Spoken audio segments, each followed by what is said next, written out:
Hi friends, welcome to Sandhya Kutti channel. நம்ம சந்தியா குட்டி channel மூலமா ஒரு சூப்பரான கத்திரிக்காய் தொக்கு எப்படி செய்யறதுன்னு பார்க்கலாங்க. அதுக்கு நான் மண்கடாயை சூடுபடுத்திக்க போறேன். சூடுபடுத்திக்கிட்ட பிறகு தேவையான அளவுக்கு நம்ம நல்லெண்ணெய் சேர்த்துக்கலாங்க. நல்லெண்ணெய் சேர்த்து செய்யும்போது ஒரு கிட்டத்தட்ட 2-3 நாள் வந்து வெளியே வச்சிருந்தே சாப்பிடலாங்க. ரொம்பவே டேஸ்டியாக இருக்கும், கெட்டும் போகாது.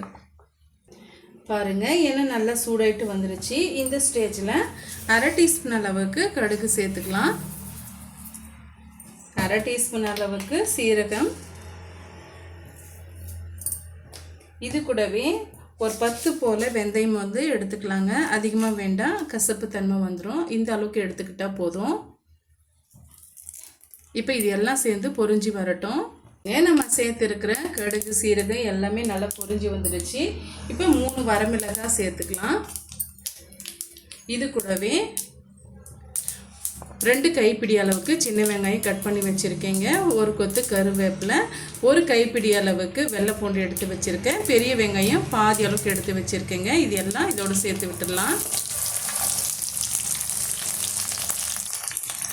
இப்போ நம்ம சேர்த்துருக்க வெங்காயம் பூண்டு இது எல்லாம் வந்து நல்லா வதங்கி வரட்டுங்க. அது வரைக்கும் நம்ம வதக்கி விட்டுக்கலாம்.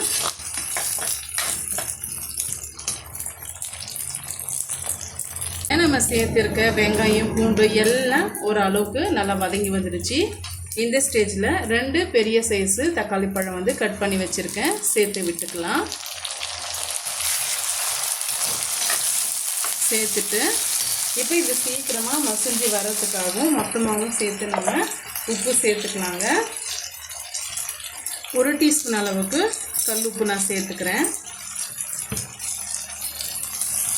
இப்போ இந்த தக்காளி பழம் ஒரு அளவுக்கு நல்லா மசிஞ்சு வரட்டுங்க. எந்த அளவுக்கு மசிஞ்சு வருதோ அந்த அளவுக்கு டேஸ்ட் நமக்கு நல்லா இருக்குங்க.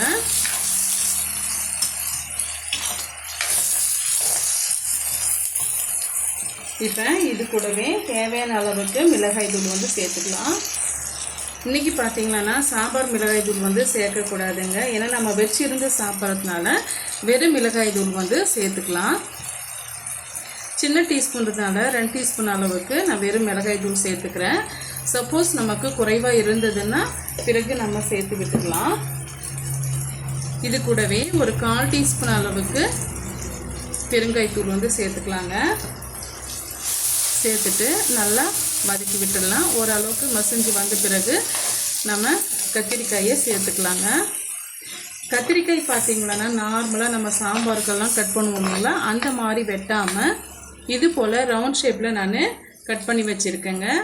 பாருங்கள், இந்த அளவுக்கு திக்னஸ்க்கு நான் கட் பண்ணி வச்சுருக்கேன். எதுக்காக இது போல் நம்ம செய்திருக்கோன்னு பார்த்திங்களான்னா சட்டுன்னு வெந்து வந்துடும். இப்போ நான் ஒரு 1/2 கிலோ அளவுக்கு நான் சேர்த்துருக்கேன். சேர்த்துட்டு மீடியமான தீயில் வச்சு இதை நம்ம கலரி கொடுத்துக்கலாம். தண்ணி எதுவும் சேர்க்கக்கூடாதுங்க. இதுலேயே வந்து மீடியமான தீயிலே வந்து இந்த கத்திரிக்காய் நல்லா வெந்து வரணும். ஓரளவுக்கு வெந்து வந்த பிறகு நான் காமிக்கிறேன். நம்ம சேர்த்துருக்க கத்திரிக்காய் நல்லாவே வதங்கி வந்துருச்சு, வெந்து வந்துருச்சு. பாருங்கள், நீங்கள் ஏதாவது ஒரு கத்திரிக்காயை எடுத்து நீங்கள் ப்ரெஸ் பண்ணி பார்த்தீங்கன்னா உங்களுக்கு தெரியும். அதனால தான் நான் மெல்லிசமாக வந்து கட் பண்ண சொன்னேன். பாருங்கள், நல்லா சாஃப்டாக வெந்து வந்திருக்கு. இந்த ஸ்டேஜில் ஒரு சின்ன நெல்லிக்காய் சைஸ் அளவுக்கு புளி எடுத்து நான் ஊற போட்டு வச்சுருக்கேங்க.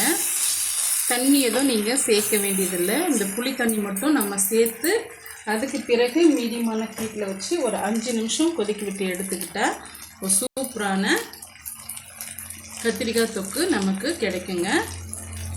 இப்போ பார்த்திங்களா நான் புளி கரைச்சி எடுத்து வச்சுருக்கேன். இப்போ நம்ம வடிகட்டிட்டு சேர்த்துக்கலாம்.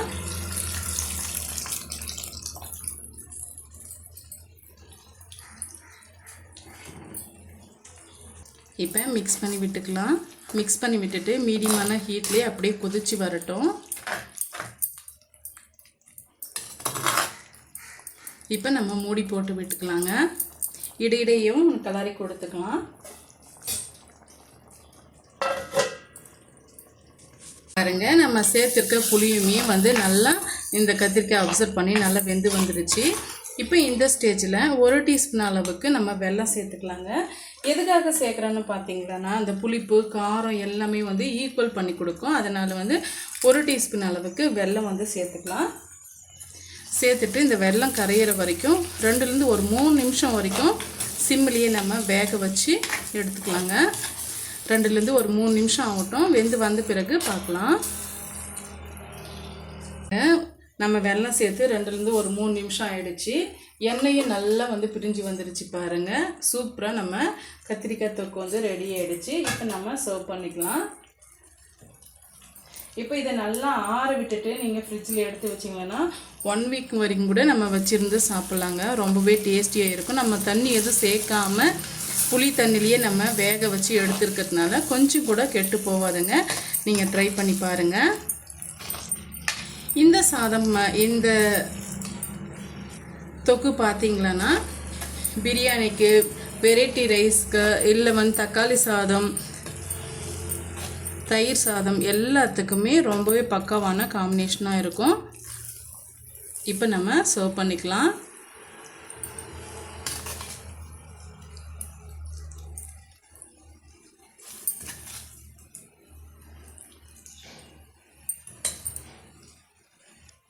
டேஸ்டியான இந்த கத்திரிக்காய் தொக்கு ரெசிபி கண்டிப்பாக உங்களுக்கு பிடிக்கும்னு நினைக்கிறேன். பிடிச்சிருந்தா மறக்காமல் சஞ்சய் குட்டி சேனலுக்கு சப்ஸ்கிரைப் பண்ணுங்கள், லைக் பண்ணுங்கள், ஃப்ரெண்ட்ஸ் அண்ட் ஃபேமிலியோட நிறைய ஷேர் பண்ணுங்கள்.